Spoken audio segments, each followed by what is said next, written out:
Assalomu alaykum o'ylar. Mana 3 talik apparatimiz tayyor bo'ldi. 3 silindrli deyiladi bu. 3 silindrlimiz nimaga ishlaydi deganda, bu qosqonlari bo'ladi. Nonni zuvalani yoyib beradigan.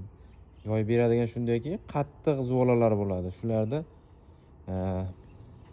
qolipni bosgan paytda non kichirayadi, razmerlari kichirayadi, ozgina qaytib qoladi aytgan razmerdan. Shuni hisobiga qosqonlik qilinadi. 3 talik 3 silindrlik deyiladi. 6 chagli bo'ladi. 3 silindrlik bo'lganning hisobi bu nonni birinchi silindri yoyib beradi. Yoyib berganda qanday?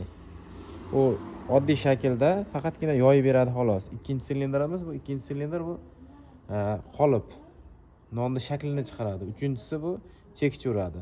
Chekichini bosadi, non tayyor holatga keladi. Xuddi shunaqa apparatlar kerak bo'lsa, ekrandagi raqamlarga aloqaga chiqaverasizlar.